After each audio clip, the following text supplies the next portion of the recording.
Hello, friends. Hope you're doing well. Hi, I'm Abhinash, and a warm welcome to my YouTube channel.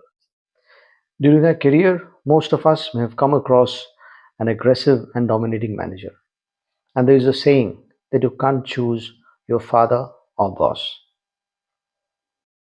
Whether the person you work for is a micromanager, has anger management problems, or shows favoritism towards one of his subordinates, is a workplace bully, or just isn't very competent, you still have to make the best of the situation and get your job done.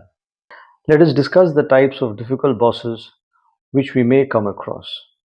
I have categorized them broadly into three categories. Category 1: they have a personality that is very different from your own or clashes with your personality. In this category, we have bosses who are disrespectful, workaholics, and they think they know everything under the sun and are not bothered with your emotions or feelings. Category 2: they have a work style that doesn't allow you to thrive and grow. For instance, bosses with poor leadership skills who micromanage or demand too much, and those who pick favorites among the team. Category 3 managers suffer from insecurity and consider any bright subordinate as someone who may replace them in future. These types of bosses provide negative feedback about them to management and don't want such employees to thrive and grow in the company. Since you can't choose your boss, onus is on you to get used to his leadership style. How to deal with a difficult boss? After all, they are your superior, and it can be challenging to confront someone with authority. If you are seeking ways to address your manager or supervisor's behavior without escalating the situation, here are the 10 tips which you can follow. Tip number 1: identify your boss's motivation. Understanding why your boss does or cares about certain things can give you insight into their management style. For example, if your boss is a micromanager, it might not be a lack of trust in your abilities, but rather pressure from their superiors for improved outcomes. Does this make being micromanaged any less uncomfortable? Probably not. However, you can address their productivity concerns. For example, provide him with updates regularly on your tasks and completed work in the way he desires. Point number 2 is choose your responses carefully. Avoid escalating any situation with confrontational language or defensive arguments. Instead, respond mindfully, acknowledging their concerns and expressing a commitment to finding solutions.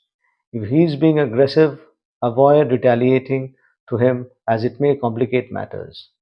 In case you felt offended by his behavior pretty often, try telling that to him softly during the time when he is in a jovial mood. Point number 3 is take responsibility for your own actions. If you're fully aware that a conflict has arisen because of a specific mistake you made or something you said, consider taking responsibility and owning up to it. By admitting that you made a mistake or displayed problematic behavior and apologizing for it, you're showing your boss you're willing to accept responsibility for your actions. Remember, your manager likely has a stressful job with a certain set of goals and expectations placed on them. So the performance of every individual in the team they manage may reflect on them as well. Point number 4 is don't let it affect your work. No matter how bad your boss's behavior is, avoid letting it affect your work. You want to stay on good terms with other seniors in the company. Instead of trying to even the score by mirroring their behavior or intentionally becoming less productive, actions that could worsen your situation and damage your reputation, focus on thriving despite your boss's behavior. Point number 5 is stay one step ahead. This is especially true when you're dealing with a micromanager. Try to anticipate what and when he wants to get things done and complete them before he reminds you. This tactic, known as micromanaging a micromanager, consists in always being ahead to minimize the need of constant reminders from your manager. For example, Let's say you're working on a presentation to be made by him after 7 days, and you know your boss will ask about its progress every day. Make a point to update him on the status of the presentation before you leave office every day. This way, he will not send you reminders as he would be pleased that you're working actively on the presentation. Next point is establish healthy communication. You might establish a channel of healthy communication between you and your manager by directly addressing any concerns with them. Addressing these concerns as they arise rather than waiting for a scenario in which you need to explain yourself might help increase trust. For example, if you have family issues which are impacting your focus at work, talking to your manager can help make them aware of your issues and help them understand any possible drops in performance. Your manager may be willing to help you find solutions in the workplace to ensure your performance isn't impacted, such as working out a flexible schedule. Once you have an established line of communication, conflicts your boss may have with you might be easier to talk through. Next point is set boundaries. Working with someone who seems to have no boundaries means that you have to go ahead and set them. Workaholic bosses, for instance, often expect everyone to work extra hours or take on an unreasonable amount of work. However, you don't always have to oblige. Sometimes it's okay to politely say no to your boss when you already have too much on your plate. Next point is stop assuming they know everything.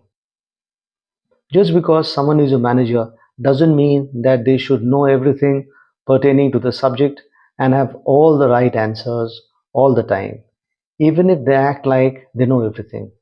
Very often we discuss with our colleagues that my manager doesn't know anything, he is useless. Remember that your manager has been chosen by the management, and that must be because he is useful and not useless and deserves to be in his seat. Point number 9 is act as the leader. When dealing with an incompetent boss, sometimes it's best to make some leadership decisions on your own. Of course, you don't want to undermine your boss. This could cause more tension and worsen your relationship. The key is to trust your expertise within your area and make decisions that contribute to the team's success. Final point is identify triggers. If your boss has anger management problems, identify what triggers their anger and start avoiding those triggers. For example, does one of your managers get upset every time a task is delayed? Then prioritize their assignment first. Is a typo or misspelled word extremely annoying to them? Work on improving your attention to detail and double check any documents before sending to them. Let me cite my own example. In one of my earlier companies, my manager was not comfortable when I used to mail him any draft for approval. He wanted me to show him a printout of the draft and that too on a fresh A4 page and not on a rough page.